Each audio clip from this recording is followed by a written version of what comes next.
Redditors who are dating someone that went from I think I want to marry this person to I think I need a restraining order. What happened? She punched me in the face while I was sleeping. Apparently my phone had woken her when I received a text in the middle of the night from a girl asking if there was any chance I could come pick her up. She assumed I was cheating and figured that the most efficient way of addressing her concerns was to just punch me in the face hard while I lay there sleeping. The text was from a non-Alabamian cousin who had some sort of semi-emergency and needed to get picked up from a party. Started dating in high school, had some ups and downs, but at the time I just chalked it up to us being immature. My last 2 years of college really proved he just had serious issues. When I moved out of state for good, it's like a switch flipped and he got extremely possessive and controlling. Wanted all my friends' numbers, gave me a schedule of when we need to be in communication, and if I missed any he was blowing my phone up with threats of suicide.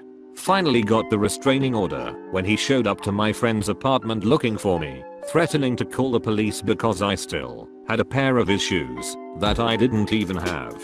That's so crazy. Something very similar happened to me, except I was the other side of it. Looking back, it's insane to me how I could think the things I was doing were right, but I did them anyways. I'm not sure what happened in that relationship to bring that out of me, but I developed some serious hang-ups that I'm still working to get over today. That's awesome that you were able to self-reflect, see your mistakes, and take ownership of addressing those issues. If everyone thought this way, the world would be a much better place. Thanks for being a better version of yourself. We were spending a large amount of time together, with me staying at his house several nights of the week. He went mad one day because he said we weren't spending enough time together. He pulled out a notepad and drew up a schedule, outlining in excruciating detail each hour that I would spend with him throughout the week from then on. I distinctly remember sitting there, saying nothing and feeling like I was in the twilight zone. Things got significantly crazier from then on, but this moment always sticks out in my mind. Edit 1. I've just woken up to lots of messages of support. Thanks so much. I'm very happy to have gotten away from this kind of controlling behavior. This was a number of years ago, and I have done much healing since then. BTW. On a slightly more amusing, but equally crazy note, this guy also once wrote a book about me. A full-scale novel. Edit 2. Lots of people asking about the novel. We had been broken up for a few weeks when he randomly emailed me a PDF. The novel had a picture of me on the front cover. It was a romance story about the entire lives of two people. It was very clear that these characters were supposed to be us, thinly disguised with different names. It was a fictional imagining of what our lives would have been like together, with entire chapters on our wedding and our sex life. Shudder. It was so clear that this was an over-the-top attempt to get me back. The book was clearly written in a great hurry and was full of mistakes.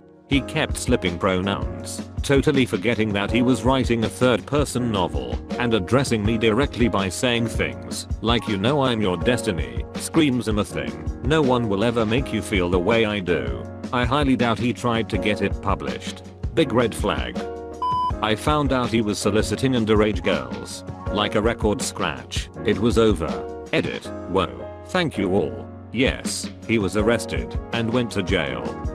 We were in a long distance relationship for over 3 years and eventually it started to fizzle. She'd tell me to move to the States and drop my college degree, my family and my animals to live as an illegal immigrant, and I could just do whatever odd jobs I could find just to be with her. I told her I needed to wait. She'd get very upset every time I went out with friends and would bombard my Facebook wall with random crap and send me private messages with passive-aggressive insults and threats of suicide. I broke it off with her and moved on, but she kept messaging me asking to be friends. I tried, but she'd randomly blow up at me insulting me for ruining her life by making her think she could be loved. I told her she did deserve love, and she'd get even more upset. We couldn't talk at all. Last year she messaged me yet again. We broke up in 2013, telling me that I had a legal obligation to marry her, since I said I would 5 years ago, and therefore she expected me to just fly up there and fulfill my obligation to her. Had to block her. Edit. Sorry, I don't think I explained myself properly. It wasn't an exclusively online relationship. We did see each other. I would travel up there twice a year, whenever I had vacations from uni, and spend about 2 months with her, which were always great. She'd just get incredibly possessive and insecure when we were apart, because my social life started to blossom down here, and she was scared I'd meet someone else. Once I stayed for 6 months until the very last day of my visa. Legal obligation to marry her, because you said that 5 years ago. That's nuttier than a squirrel's hoard of nuts. She has many issues, but she's also been handled a really rough hand in life. I'll always care, but damn, that one was too much.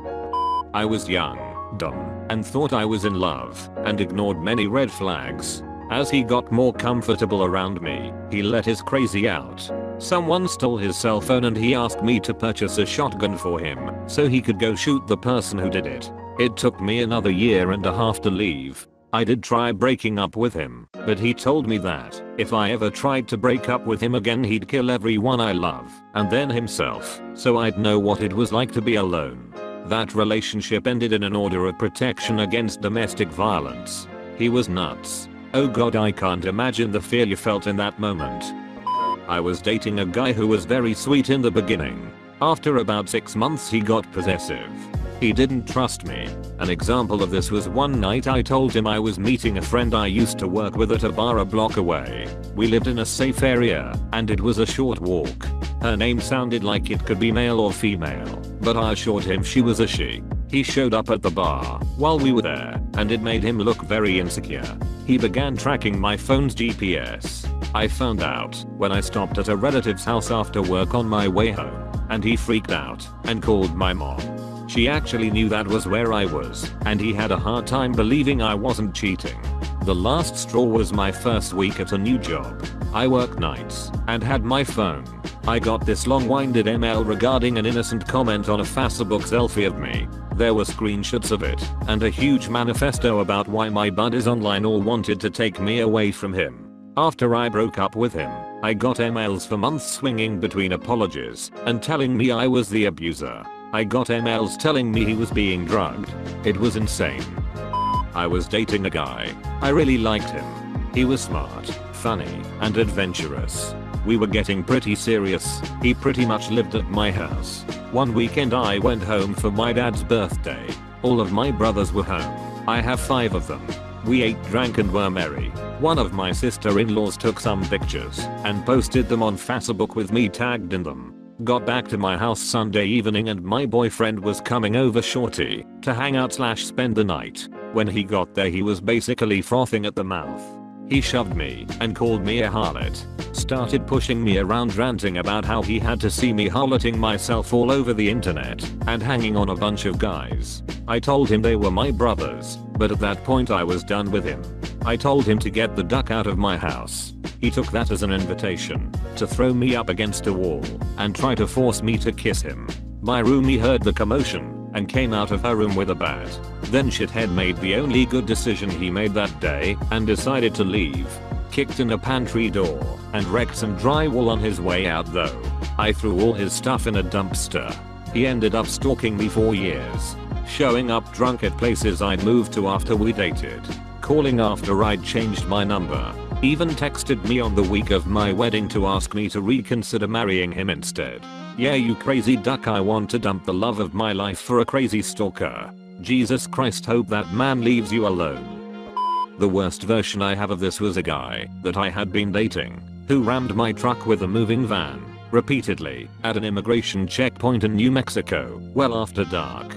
He thought it was funny. He'd been behaving badly, but I just thought it was the stress of the move. The aggravated assault by U-Haulies when I decided to break up with him. He stalked me for years after that, harassing me at work, which led to me getting fired. I switched from law firms to legal software, and that seemed to make it harder to find me. His stalking ended in blowing up a brick and mortar mailbox with plastic explosives. I think he laid low after that, because the FBI was looking for him. He eventually moved back to California, years later. An ex-girlfriend of his contacted me about 7 years later, when she was settling his estate. She wanted to make sure there weren't any children. Did he die? He apparently died of a first heart attack at home, sometime in his early 40s. That's crazy.